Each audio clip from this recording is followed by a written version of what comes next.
Former FBI Director James Comey planning to speak at Amazon, home of Trump nemesis billionaire Jeff Bezos. Comey's planning to discuss ethical leadership as part of his book promotion tour. Let's take a check of the stock. Amazon ending the day in the red. Let's bring in former strategy director to former British Prime Minister David Cameron. He is the host of The Next Revolution. He is Steve Hilton. What do you think? You going to go listen to Comey talk about ethical leadership? It's amazing, isn't it? Two of Donald Trump's favorite people together at last, Jeff Bezos and James Comey. It's an amazing story. I think there's obviously that hilarious part of it. But generally speaking, what is this guy doing lecturing anybody on any kind of leadership, let alone going around on this book tour that seems to be destroying his reputation and that of the FBI and law enforcement day by day? The whole thing is such a mess. And I think that whoever advised him to really go for it in this way when this book came out has just got a lot to answer for, because it's just doing nobody any good at all. Back in 2015, Donald Trump tweeted this about Jeff Bezos and Amazon, quote, "The Washington Post, which Jeff Bezos owns, it loses a fortune. Jeff Bezos owns it for purposes of keeping taxes down and his no-profit company, Amazon." This is a nasty fight between the president and Amazon. What do you think? And Jeff Bezos, rather. Yeah, look, I think there are very strong grounds for being worried about the impact of Amazon and other parts of the economy, about the tax it pays. These are all good arguments. I don't think they're actually connected to the ownership of the Washington Post, but that doesn't mean you shouldn't look at the dominance of the tech giants in the economy and the way that competition seems to be suffering in sector after sector, and tech is a prime example of that. So I think there's a really good case there for taking a really close look at Amazon from an antitrust perspective. But I don't think it's actually connected to Bezos' personal ownership of the Washington Post. You know, Steve, the Wall Street Journal called out Bezos on the editorial page saying, you know what, he's the next Zuckerberg. Amazon gets a lot of consumer information and data at an alarming rate from retail shopping online. Also, things like home security, music, and video choices.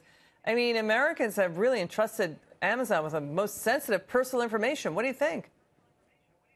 That's exactly right. And I think that all these companies that rely on consumer data to do what they do really need to be thinking very deeply about how they handle that, because I think that what's happened with the recent Facebook problem with Cambridge Analytica is shone a spotlight on something that is really the engine of so much of today's economy in so many of these companies. And I think people are waking up to that and wondering whether that bargain that they make, I hand over my data and I get useful services in return from you, whether that the price is really worth it. And I think these companies have all got a really big problem, and a growing problem in the years ahead. Okay, let's move on to those memos leaked by former FBI Director James Comey. The Justice Department watchdog Michael Horowitz now probing the memos Comey gave to that college professor for containing classified information. The Justice Department watchdog has also referred his other findings on former FBI Deputy Director Andrew McCabe to the U.S. Attorney's Office in D.C. for possible criminal charges associated with McCabe lying about FBI leaks to internal investigators. He made those leaks, authorized leaks to the media. Meantime, Comey and McCabe, look at this. They're fighting with each other over comments Comey made about McCabe that were negative. Steve, Donald Trump tweeting that the Comey memos clearly showed no obstruction, and now Comey and McCabe are fighting, and those guys are getting investigated. What do you think of this story? Yeah, I mean, it's such a mess. I think that there are two big things I think we need to focus on.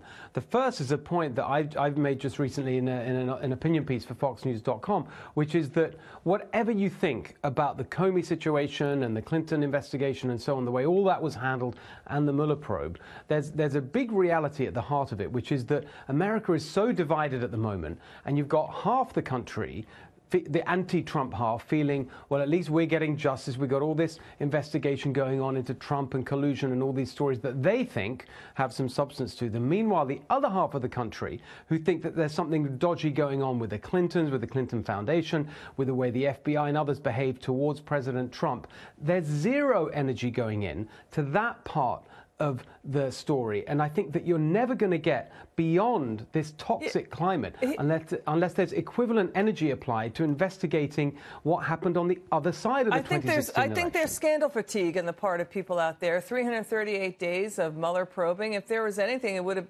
possibly been leaked by now. And look at this. When it comes to James Comey, Steve, Republicans Goodlatte, Gowdy, and Nunes note that Comey never wrote in his memos he felt obstructed or threatened by Trump at all. Instead, he focused on a lot of other detail, and the president said, well, I still want you to look into satellite, that's his use of the term, issues with my campaign. The president said, look into it, to Comey. That's right, and that is the second really big point at the heart of it, which is those memos from Comey. Remember, Comey himself said he leaked the memos in order to get the special counsel appointed, and then the memos themselves were the reason for the appointment. There is nothing in these memos that would justify the appointment of a special counsel, because rather than proving collusion, they prove the opposite, and they prove that the president wasn't obstructing the investigation either. So what is the basis for the whole Mueller fiasco? The whole thing seems to have fallen apart by just looking at these memos. And Steve, when you read about James Comey, it's more and more it becomes apparent. His thinking is, when I say it's so, it is so. In other words, in those memos, he tells President Trump, I'm not the leaking, lying weasel type. Meanwhile, he was leaking. Just because he says it's so doesn't make it so, right, Steve? Yeah, and it seems to me that that's the story of all of this when it comes to Comey. The way he's handling himself. He talks about lies and truth and ethical leadership, as we were just discussing, and yet he seems in his actual reality to be the opposite of those things. Okay. So I just think it's such a mess. I think the whole country wishes he would go away, and as you say, that all these investigations would go and we could focus on what really matters in terms of jobs and the economy and people's daily lives. Steve Hilton, great to see you. Come back soon.